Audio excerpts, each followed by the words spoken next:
চাঁদের রাইতে আইসো গো নবীজি চাঁদেরি বাহার তোমার গলায় দিব আমরা প্রেমের একটা হার তোমার মায়া যদি লাগে ফিরে চাইও ও নবী গো তুমি ধীরে ধীরে ফিরে ফিরে চাইও রে আমার বিয়ার কালে গো দেখি সারজনারে জাতরি আদার গরে রাইখা আমায় দিব সবাই ফাঁকি জোরে জোরে কোন কথা ঠিক কিনা আমার আল্লাহ মানুষ বানাইছে রে বেড়াখোলাবাসীরা এর একটা উদ্দেশ্য আছে উদ্দেশ্যটা হলো কোরআনুল কারীমের ভিতর আমার আল্লাহ বললেন না আল্লাহু আকবার ওয়ালিল্লাহিল হামদু বিসমিল্লাহির রহমানির রহিম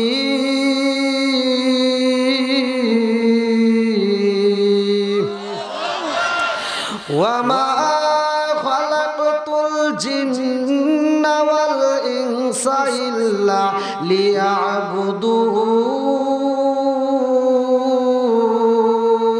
লিয়াবুদুন আমার আল্লাহ মানুষ বানাইছেন রে আল্লাহ বলে সূরা জারিয়াত আয়াত নম্বর 56 আল্লাহ বলে ওয়া মা খালাকতুল জিন্না ওয়াল ইনসা ইল্লা লিয়াবুদুন আমি আল্লাহ মানুষ এবং জিন জাতিরে সৃষ্টি করছি আমি আল্লাহর ইবাদত করার জন্য ইল্লা লিয়াবুদুন ইবাদত চলবে কার আর একটু জোরে বলেন কার আল্লাহর ইবাদত চলবে রে বেড়াখোলাবাসীরা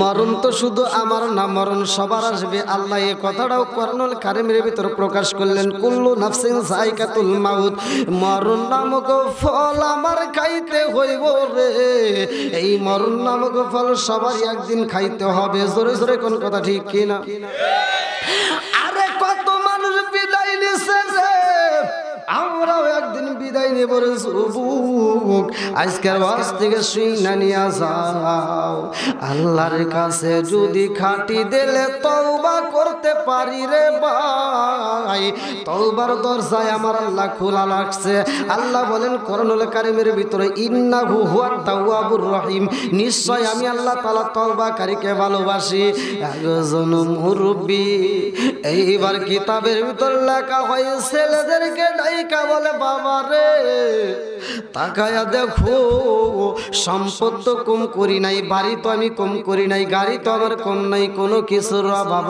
নাই আমার শরীর বেশি ভালো না রে আমার মন বলে আমি বুঝি এই দুনিয়া ছাইরা চইলা যাব ও বাবা তোমরা আমার ওয়ারিস আমি যদি মারা যাই আমার সম্পত্তির মালিক হইবা তোমরা আমার গাড়ির মালিক হইবা তোমরা আমার ব্যালেন্সের টাকার মালিক হইবা তোমরা আমার সম্পত্তির মালিক হইবা তোমরা আমার ঘরগুলো তোমরা ভাগ কইরা নিবা আমার বলতে কিছুই থাকবে না সব কিছুর মালিক আমি তোমাদেরকে বানায়া চইলা যাব ও বাবা গো আমি তো মরেই যাব তবে আমি একটা ওয়াসিয়ত করতে চাই বলে ওসিয়তটা কি ভালো করে শুইনা নাও যদি কোনো ব্যক্তি মরণের সময় ওসিয়ত করে অনেক মানুষ মরণের সময় ওসিয়ত করে না যে আমি যদি মারা যাই এই অমুক ব্যক্তি আমার কাছে 5,000 টাকা পাবে টাকাটা দিয়ে দিস হ্যাঁ আমি তো চলে যাচ্ছি তোর বোনরে তো সম্পত্তি দেই নাই তোর বোনের হকটা তোরা বুঝে ভাগ করে দিস বলে না আর আমরা কি করি বোনরে তখন চিনি না আছে না নাই ভালো করে শুনে নেন যদি কোনো ব্যক্তি মরণের সময় কোনো ওসিয়ত করে সেই ওসিয়ত পালন করা ওয়াজিব কথা কি বুঝতেছেন ওসিয়ত পালন করা কি ওয়াজিব বন্ধুরা রে আমার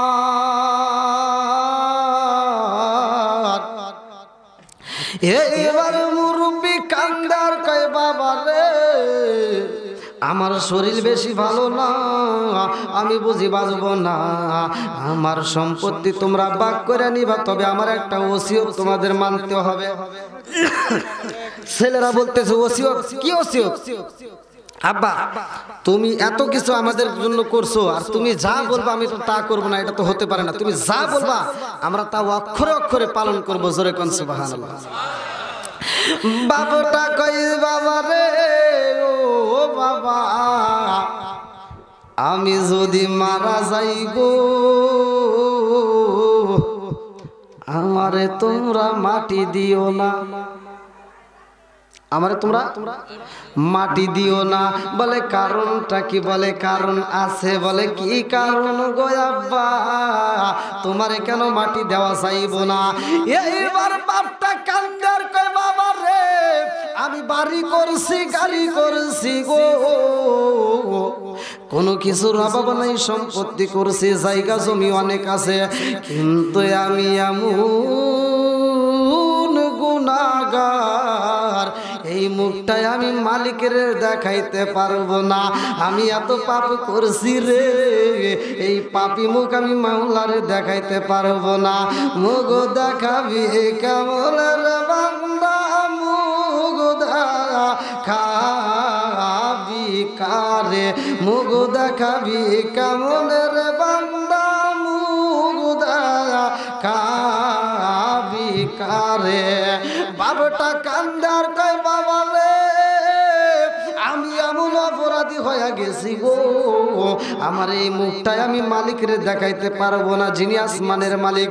আল্লাযী খালাকা সাবআ সামাওয়াতিন তিবাকা মা তারা ফি খালকির রহমানি মিন তাফাবুতি ফারজিউল বাসরা হাল তারা মিন ফুতুর থুম্মা রজিউল বাসরা কাররাতাইনি আনকালিবু ইলাইকাল বাসরু খাসিয়া ওয়া হুয়া হাসিব।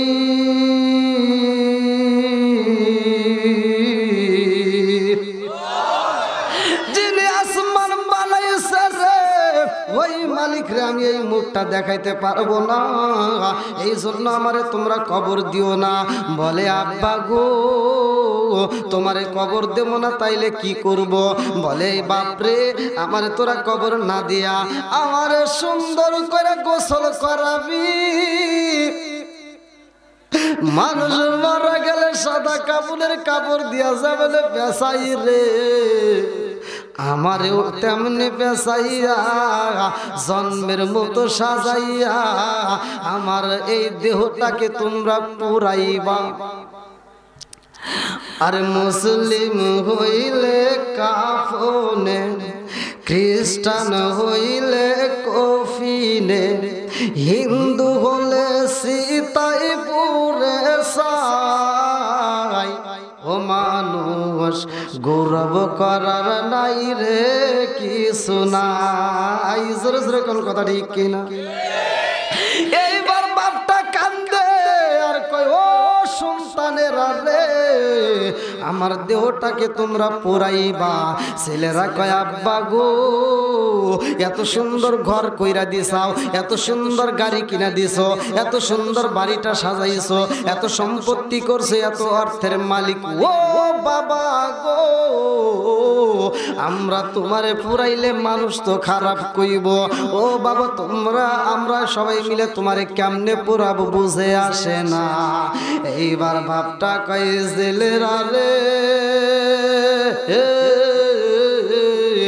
আমার মনের ভিতরে অনেক কষ্ট রয়া গেছে, আমি কান্দি গি বনে বনে, আমি কান্দি গি বনে বনে, হাই গো দুঃখ রইল মনে মনে, আমি কান্দি গি বনে বনে, আমি কান্দি গি বনে বনে, হাই গো দুঃখ রইল মনে মনে।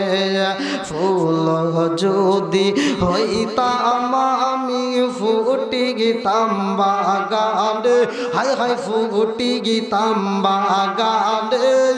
ফুল যদি হইতাম আমি ফুটি গিতাম বাগানে, হাই হাই ফুটি গিতাম বাগানে।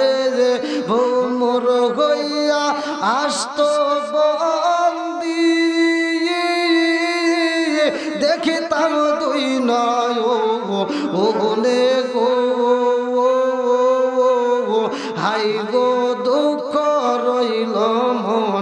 মনে আমি কান্দি বনে বনে আমি কান্দি বনে বনে হাই গো দুঃখ রইল মনে মনে বাবটা কান্দার কয় বাবা রে ও সন্তানেরা রে আমার মনের ভিতরে অনেক কষ্ট আমি তোমাদেরকে বুঝাইতে পারবো না তবে আমি তোমাদেরকে জানাইতে চাই আমার এই দেহটাকে পুরাইয়া ছাই করবা ছেলেরা কয় আব্বা কারণটা কি কারণ আছে না নাই এইবার কিতাবের ভিতর উল্লেখ করা হয় বুখারীর হাদিস ভালো করে শুইনা নাও এইবার বাপটা কান্দে আর কয় আমার দেহটা পুরাইয়া আমার গোশতগুলো পুইরা ছাই হইব চামড়াগুলো পুইরা ছাই হইব পরনের কাপড়টা পুইরা ছাই হইয়া যাইব রে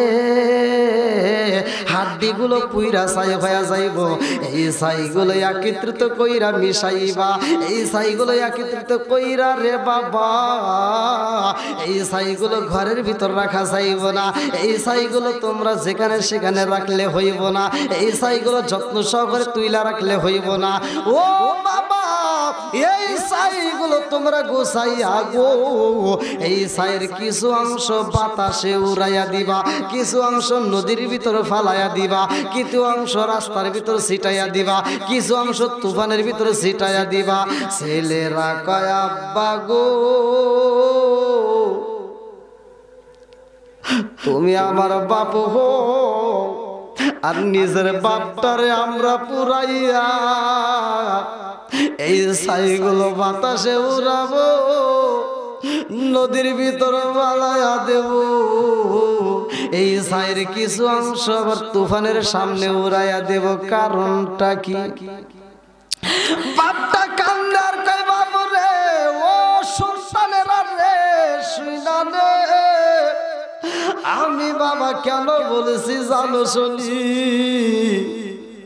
আমি এত সুন্দর করে বাড়ি বানাইছি এই বাড়ির মালিক তো আমি হতে পারলাম না আমি মারা যাব বাড়ির মালিক তোমরা জোরে জোরে কোন কথা ঠিক কি না বাপটা কান্দার কয় ও সন্তানেরা রে এত সুন্দর আমি গাড়ি বানাইছি গো আমি মারা যাব ওই গাড়ির মালিক তোমরা আমি যত সম্পত্তি করছি সম্পত্তির মালিক হইবা তোমরা ও বাবারা রে শুইনা নাও সব কিছুর মালিক তোমরা কিন্তু এই সম্পত্তিগুলো বানাতে যাইয়া আমার জীবনে যত পাপ করছি গো এই সম্পত্তির ভাগ নিবা কিন্তু পাপের ভাগ তো তোমরা কেউই নিবা না সন্তানেরা কয় আব্বা গো বাবা সম্পত্তির ভাগ আমরা নেব কিন্তু পাপের ভাগ তো আমরা হতে পারবো না এই দুনিয়ার বুকে যারা হারাম টাকা অর্জন করে এই দুনিয়ার বুকে যারা হালাল পথ ছাইরা হারাম পথে চইলা অর্থ সম্পদ বানাইয়া এই দুনিয়ার মায়া ছাইরা বিদায় নিয়ে যায় যত সম্পত্তি করে হারাম পথ অর্জন করে ছেলেদের জন্য রাইখা যায় এর মতো বোকা পৃথিবীতে একটাও নাই জোরে কোন কথা ঠিক কিনা আচ্ছা আপনারা কি আমার ভাষা বুঝতেছেন কথা বুঝতেছেন তো আলোচনা কি ঠিক আছে আলহামদুলিল্লাহ এখান থেকে কিন্তু শিক্ষা নিতে হবে আমি কিন্তু হাদিসের রেফারেন্স দিচ্ছি আমি কিন্তু কিতাব থেকে দলিলটা দিচ্ছি ভালো করে বুঝতে হবে এইবার সন্তানেরা কয় আব্বা গো এই ছাই বাতাসে উড়ানোর কারণটা কি আবার কিছু নদীর ভিতর ভাসায় দেব পানির ভিতর কারণ কি কিছু ছাই তুফানের ভিতর উড়াইয়া দেব ও বাবা গো কারণটা কি এইবার বাপটা কান্দে আর কয় আব্বা রে কেন বলছি জানোনি এই জন্য বলছি রে বাবা আমার জীবনে আমি যত পাপ করেছি এই সম্পত্তি বানাতে যাইয়া সমস্ত পাপের হিসাব আমার আল্লাহর কাছে আমার দিতে হইব জোরে জোরে কোন কথা ঠিক কি না হাদিস সহিহ হাদিস নির্বাচিত হাদিস লা ইয়াদখুলুল জান্নাতা গুজিয়া বিল হারাম।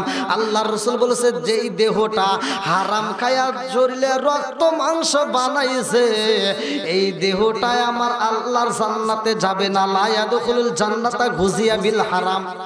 সহিহ হাদিস। পৃথিবীর কোন আলেম এই হাদিস উল্টাতে পারবে না। আল্লাহ রাসূল বলেছে লা ইয়াদখুলুল জান্নাতা গুজিয়া বিল হারাম, যে দেহটা হারাম রক্তে ভরা ওই দেহটা আল্লাহর জান্নাতের ঘ্রাণও পাবে না। এইবার বাপটা কান্দে আর কয় বাপরে ও সন্তানেরা, আমার জীবনে আমি এত পাপ করেছি গো, এই পাপের ভাগী তো তোমরা হতে পারবা না, আমার হিসাব দিতে হইব, আমি হিসাব দিতে পারবো না। এই জন্য আমার মনের দুঃখ লইয়া আমি তোমাদেরকে জানাই গো, আমারে কবর দিও না, আমারে পুরাইয়া ছাই বানাইয়া এই ছাইগুলো ফিনিশিং কইরা কিছু ছাই বাতাসে উড়াইয়া দিবা, কিছু ছাই নদীর ভিতর ভাসাইয়া দিবা, কিছু ছাই তুফানের সামনে উড়াইয়া দিবা গো। কারণ এই ছাইগুলো যদি উড়ানো যায় আমার মালিক আমারে খুঁজা তালাশে কইরা পাইব না, আমার হিসাবও দিতে হইব না, আমি একেবারেই নিষ্পাপ হয়ে যাব, আমারে খুঁজা পাওয়া যাবে না। কারণ তুফানের ভিতর ছাই উইরা যাবে, বাতাসের ভিতর ছাই উইরা যাবে, নদীর ভিতর ভাসাইয়া যাইব, এই ছাইগুলো জায়গায় জায়গায় চইলা যাবে, আমার আল্লাহ আমারে তালাশ কইরা পাবে না, আমার হিসাবও দেওয়া লাগবে না। এই কল্পনা জল্পনা নিছে রে ভাই, আমার আল্লাহর নীলা খেলা বোঝা যায় না রে, আমার আল্লাহর নীলা খেলা বোঝা যায় না। কাউরে রাখে আমার আল্লাহ 10 তলায়, কাউরে রাখে 5 তলায়। জোরে কোন কথা ঠিক কিনা? আর একটু জোরে কোন কথা ঠিক কিনা? আরে ভোগ বিলাসের বাড়ি গাড়ি পরে রবে সব, এক আল্লাহর গোলাম আমি, তিনি আমার রব, তিনি আমার সব। জোরে জোরে কোন কথা ঠিক কিনা?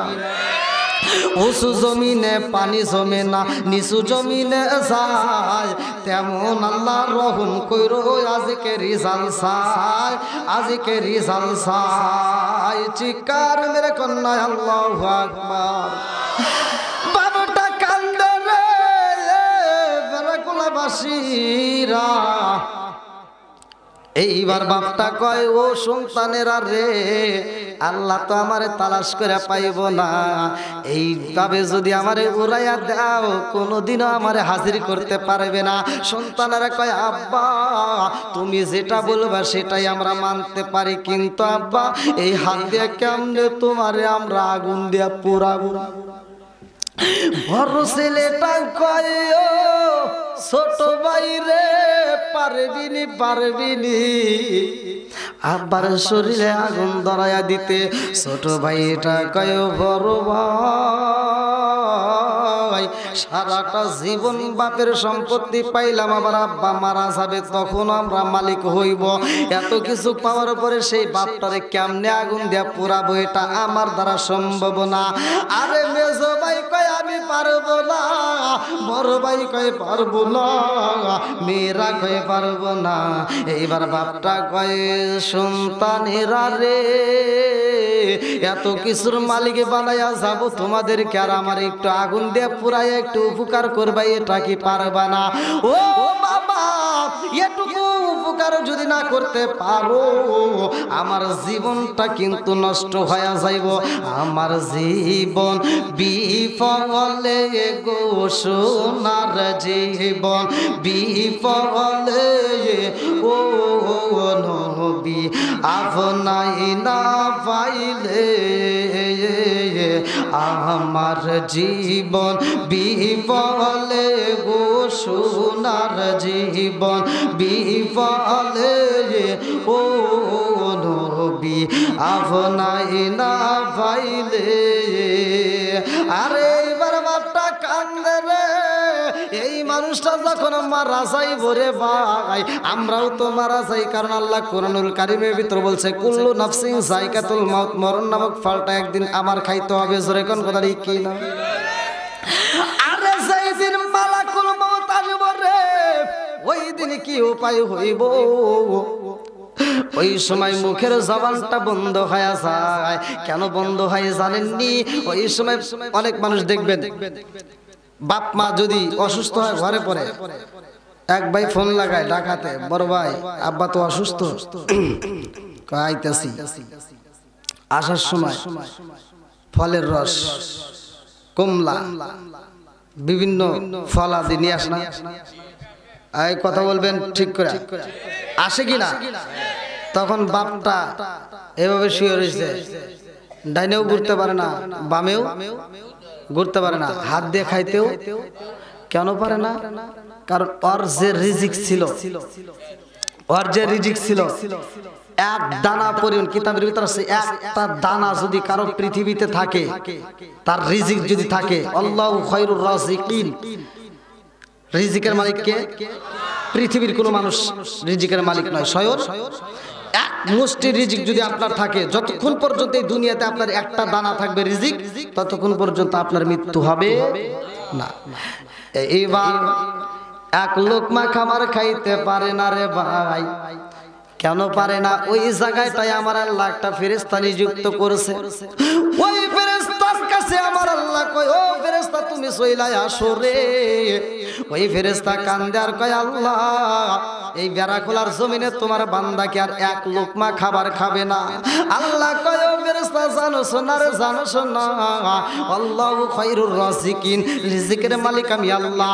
আমার বান্দা এক মুষ্টি রিজিক খাইব রে, এক লোকমা খাবার খাইব, এমন খাবার এই দুনিয়াতে আর তার নাই রে।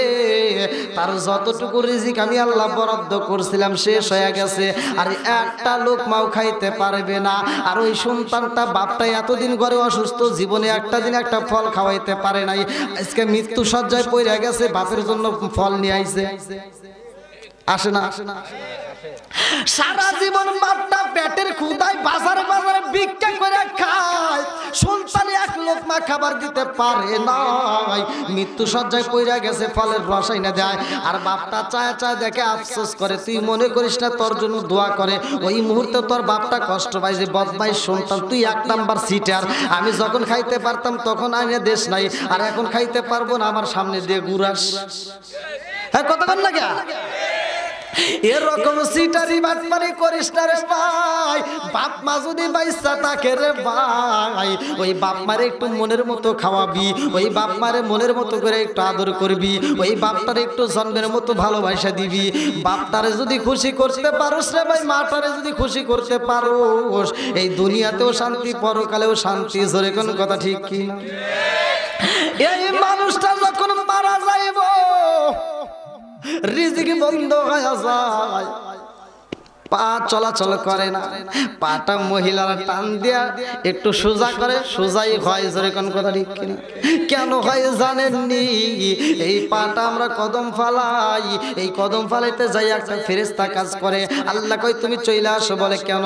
বলে ও ফেরেশতা জানো না, আমার বান্দার একটা কদম এই জমিনের ভিতরে ফালাইব রে, এমন জায়গায় আর তার নাই, তুমি চইলা আসো। সব ফেরেশতা তারা আস্তে আস্তে বিদায় হয়ে যায়। ডাইনে একজন ফেরেশতা, বামে একজন ফেরেশতা। কিরামান কাতিবিনা ইয়ালামুনা মা তাফআলুন।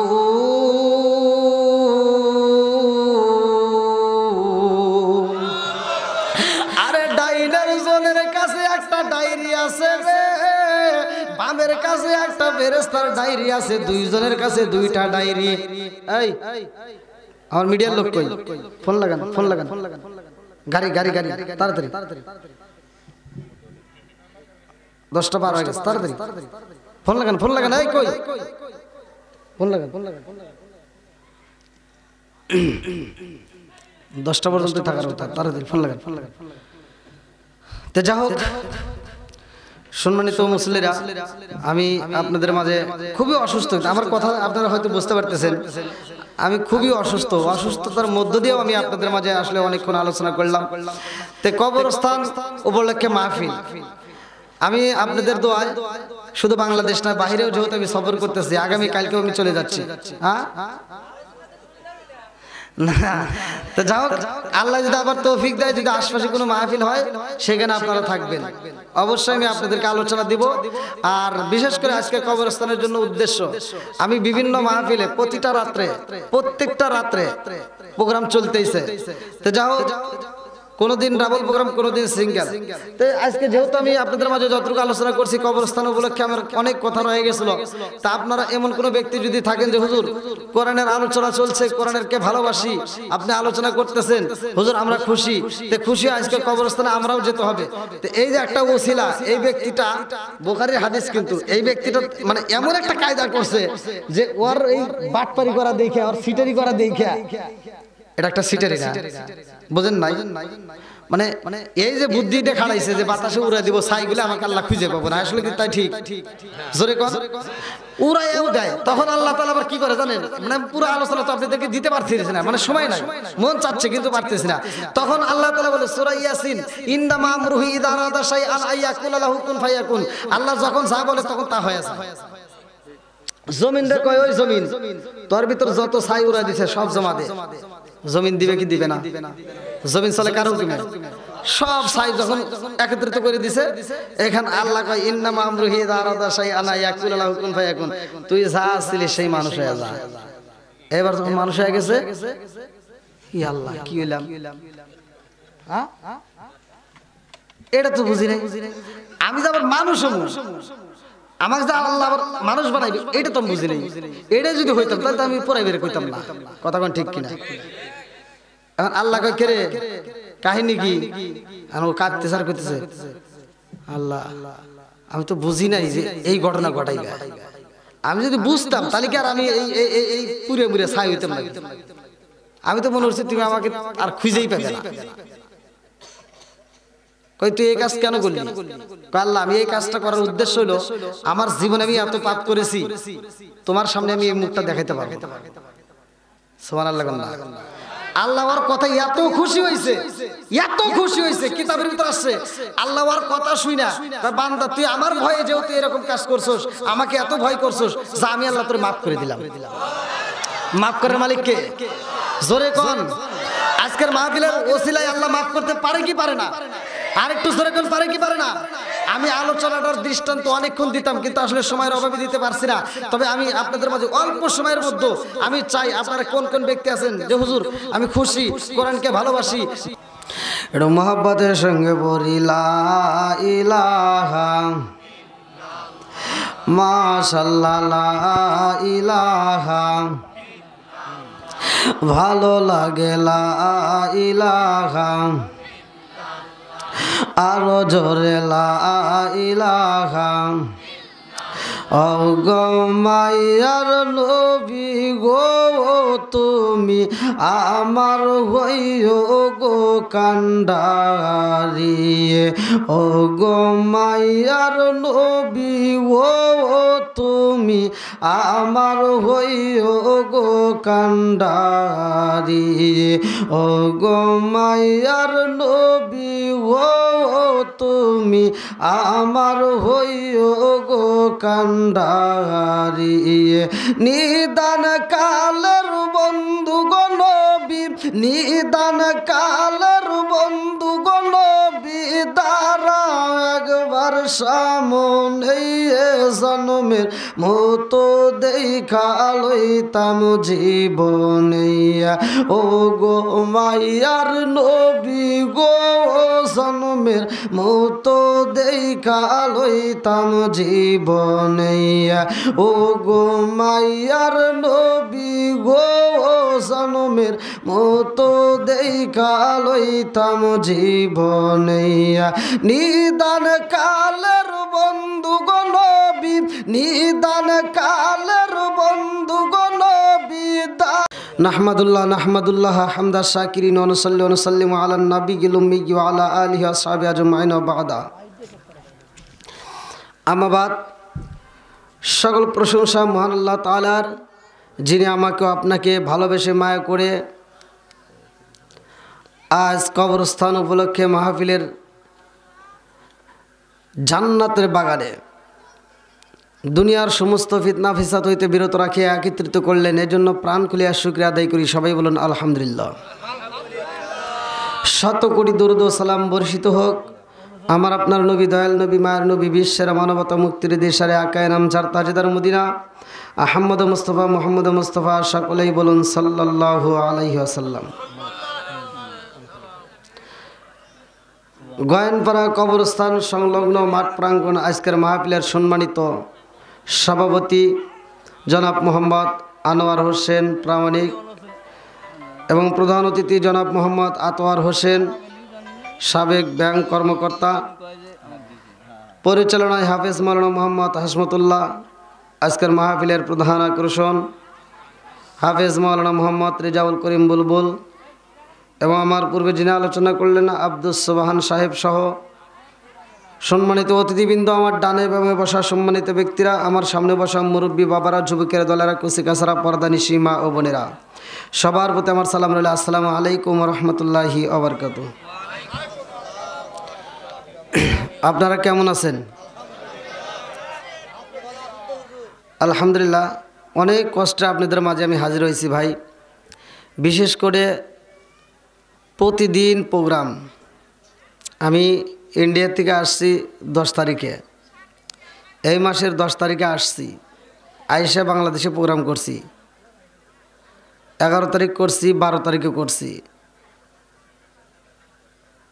10 তারিখ, 11 তারিখ, 12 তারিখ একটানা কইরা, আবার 13 তারিখে আপনাদের এখান থেকে মাহফিল কইরা, আবার আজকে আমার পাবনা প্রধান বক্তা, ওইখানে আবার হাজির হওয়া লাগবে। ওইখান থেকে মাহফিল করে আগামীকাল আমার ইন্ডিয়া আবার প্রোগ্রাম মুর্শিদাবাদ জেলায়। 14 তারিখে আমি মুর্শিদাবাদ মাহফিল, 15 তারিখে আবার বাংলাদেশে, 13 তারিখ কুলায় না, তারপরেও কথা দিয়ে কথা রাখতে হয়। আমি আপনাদের মাহফিলটা নিতে চাইছিলাম না, আমার কমিটি অনেক বলছে, তারপরে আমি বলছি দেখেন আমার কিন্তু তাহলে ডাবল প্রোগ্রাম হবে।